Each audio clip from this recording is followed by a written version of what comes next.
The various challenges facing basic education in Nigeria continue to be of concern to education practitioners and policymakers.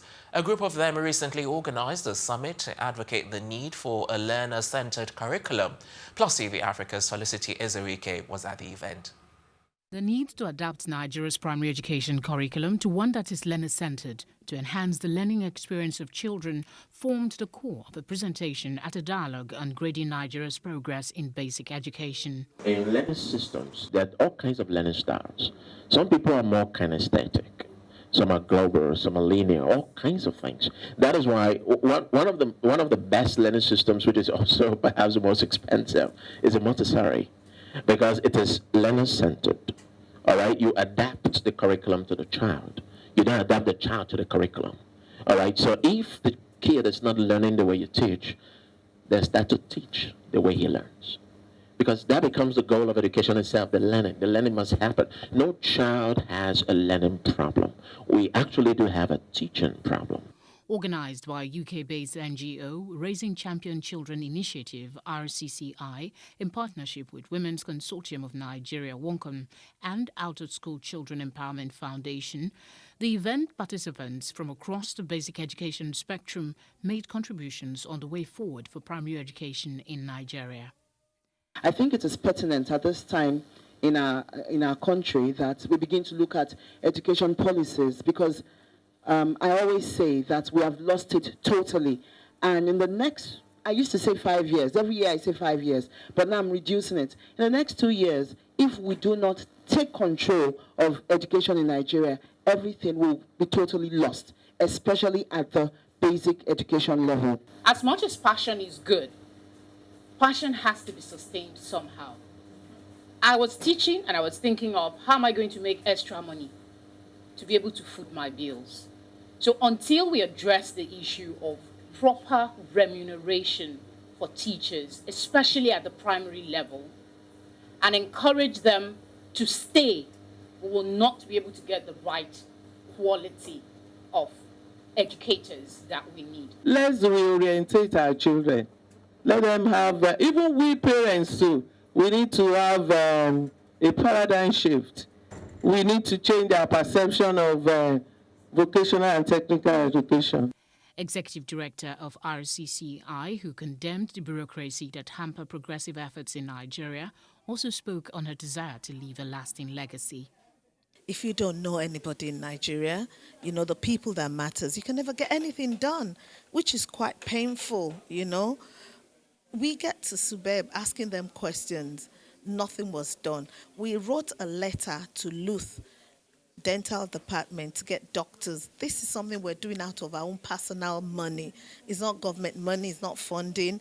Up until this minute, there's no reply until we got in touch with the permanent secretary. Should that happen? Coming back home, seeing the state of public primary schools, seeing the way the children are and the foundation, and I just felt that what legacy am I going to leave, you know, when I'm gone? The occasion also served as a formal launch of RCCI in Nigeria to rally support for the promotion of quality basic education for the Nigerian child. Felicity Ezewuike, Plus TV. There are threats to journalism across the world, and the need for focused efforts to address it formed part of submissions at an event to commemorate World Press Freedom Day. Plus TV correspondent Felicity Ezewuike reports. Every 5 days, a journalist is killed for bringing information to the public.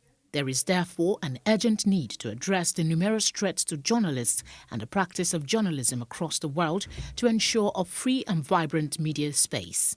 This formed part of submissions by a professor of broadcast journalism, Jennifer Thomas, at an event to commemorate World Press Freedom Day, organized by the U.S. Consulate in collaboration with the School of Media and Communications, Pan-Atlantic University in Lagos. We cannot ignore, as what's already been said, the dire situation facing journalists in Africa and other continents around the world. Journalism is under attack. And unfortunately, we journalists and the journalists themselves are also literally under attack. According to UNESCO, on average, Every 5 days, a journalist is killed for bringing information to the public. The professor, while urging journalists to question every story's source, emphasized the need for focused fact-checking and balance in reportage.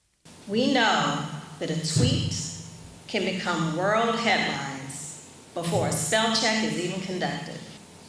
The need today for focused fact-checking and balance in telling both sides of the story, and doing so with great accuracy, is more important now than ever. Participants, including journalists, shared their views on press freedom. For the average journalists all over the world, not in Nigeria alone, it is your duty to know the limitations that you face while doing your job, and also find ways to bridge the gaps, because the way it is now, it's more like you protecting yourself. People talking about setting up media websites to deal with fake news and trolls and hate and divisive speeches we get to see on a daily basis.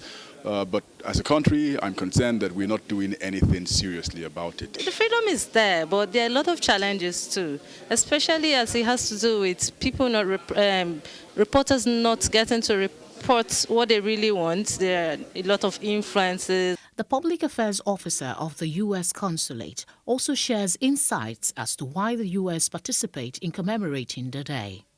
Promoting a free and responsible press is part of promoting democracy.